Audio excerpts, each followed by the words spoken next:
Note कांड के आरोपों में जस्टिस यशवंत वर्मा को इलाहाबाद हाई कोर्ट ट्रांसफर किए जाने की सिफारिश के बाद इलाहाबाद हाई कोर्ट के वकीलों में खासा नाराजगी देखने को मिल रही है।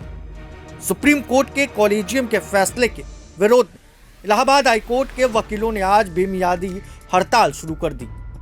सोमवार देर शाम को बार एसोसिएशन ने कार्यकारिणी की इमरजेंसी बैठक की, जिसमें चर्चा के बाद वकीलों ने हड़ताल पर जाने का ऐलान कर दिया। बार एसोसिएशन के वकीलों ने कैश कांड के आरोपों में घिरे जस्टिस यशवंत वर्मा को लेकर आर पार की लड़ाई का ऐलान किया।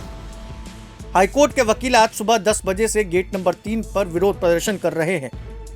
इस दौरान अधिवक्ता पूरी तरीके से कामकाज का बहिष्कार करेंगे। हाईकोर्ट बार के पदाधिकारियों का कहना है कि जस्टिस वर्मा को यहां कतई कार्यभार नहीं ग्रहण करने दिया जाएगा। जरा सुनिए। हमारी तो जो एक डिमांड है हम उसी पे कायम है कि जो जज साहब का ट्रांसफर किया गया है उसको रद्द किया जाए और सीबीआई और ईडी से किसी निष्पक्ष एजेंसी से इसकी जांच कराई जाए। जो ये पूरा मनी ट्रेल है, कहां से आया, क्या हुआ, इसका पूरा हमें पता चलना चाहिए। ये बात कैसे संभव है? ये संभव पूरी तरह से हो सकता है। क्या हाई कोर्ट के जज साहब कानून और संविधान से ऊपर हैं? वो कानून और संविधान से ऊपर नहीं है।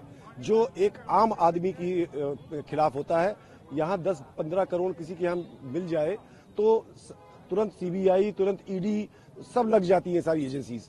और यहाँ पता चल रहा है कि इतनी भारी संख्या में कैश बरामद हुआ और उसमें कोई सुगबुगाहट नहीं हो रही है। बड़ी इन हाउस जांच करने की बात कर रहे हैं। इन हाउस जांच क्या होगी?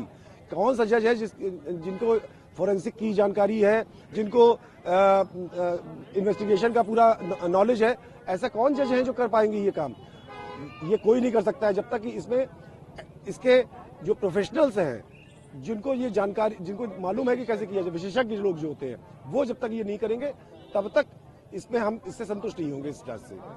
वहीं इस मामले के बाद हाईकोर्ट बार एसोसिएशन के अध्यक्ष सीनियर एडवोकेट अनिल तिवारी की अध्यक्षता में हुई बैठक में वकीलों ने आज से बेमियादी हड़ताल पर जाने का फैसला लिया, तो दूसरी तरफ ये खुलासा हो गया कि आखिर नोटों का असली हकदार कौन है। जस्टिस यशवंत वर्मा के घर पर कूड़े के ढेर में भी नोटों के बंडल मिले। फटे हुए पुराने नोटों के बंडल ने पूरे दिल्ली और पूरे देश में हड़कंप मचा दिया। कूड़ा कचरा उठाने वाले एक शख्स ने इस मामले पर बड़े खुलासे किए। कैसे 500 के फटे हुए नोट उनके घर के बरामदे में गिरे हुए मिले, जरा सुनिए। सर, हम यहीं इसी सर्कल में काम करते हैं, तो यहाँ रोड पे से जो कूड़ा उठाते हैं सर, वो 4-5 दिन पहले यहाँ सफाई कर रहे थे, वो ढेर उठा रहे थे कूड़े का, तो उसमें जला हुआ कुछ सामान 10 में 500 के नोट थे जले हुए, वो छोटे छोटे टुकड़े थे उसमें। अच्छा, अभी भी आपको मिले हैं पैसे? नहीं सर, ये उसी दिन के हैं जो हमने सफाई करी थी। अभी हाँ, 1-2 टुकड़े मिले हैं बस। पैसे के नोट थे वो? हाँ, नोट 500 का जला हुआ नोट था, टुकड़ा था। 4-5 दिन पहले यहाँ पे आग लगी थी, तब भी यहीं पे नोट थे? नहीं सर, हमें ये नहीं पता कहाँ आग लगी है कहाँ नहीं लगी। हमारा काम तो कूड़ा उठाने का है, तो हमने कंप्लेंट आई थी यहाँ पे, वो कूड़ा उठा रहे थे हम, जैसे रोजमर्रा उठाते हैं, तो जब उसमें मिले थे हमें। सुरेंद्र। क्या पूरा मामला, क्या आपको अभी यहाँ पे? मामला जी ऐसा, हम कूड़ा गाड़ी पर काम करते हैं, कूड़ा उठाते हैं, तो ये 4-5 दिन हो गए, हमें 500 के नोट जले हुए मिले थे। अच्छा। और अब भी मिले थे वहाँ पड़े हुए नोट। अभी जब आप यहाँ पर आगे सफाई कर रहे थे, पत्तों के साथ आपको नोट मिले? हाँ, उस दिन मिले थे और अब भी मिले हैं। अभी नोट मिले हैं? अभी मिले थे, छोटे छोटे टुकड़े। और उस दिन जिस दिन आग लगी थी, उस दिन भी आपको यहाँ पे सफाई?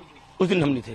मगर आज जब आप यहाँ पे किसके यहाँ आग लगी, किसके यहाँ नहीं लगी? अभी कहाँ से आपको मिले? किसके घर नहीं, रोड पे सर, रोड पे मिले थे। बता दें, इससे पहले भी अनिल तिवारी की जस्टिस यशवंत वर्मा को लेकर तीखी प्रतिक्रिया सामने आई थी। बार एसोसिएशन इलाहाबाद में इसको लेकर लगातार विरोध किया जा रहा है। वहीं जब उनके ट्रांसफर की खबर पर प्रतिक्रिया देते हुए उन्होंने कहा था कि इलाहाबाद हाईकोर्ट कोई डंपिंग ग्राउंड नहीं है। अब ऐसे में देखने वाली बात है ये मामला कितना तूल पकड़ता है। अपडेट्स के लिए प्रभात खबर के साथ बन रहे, शुक्रिया। प्रभातखबर.com, विश्वास वही, रफ्तार नहीं।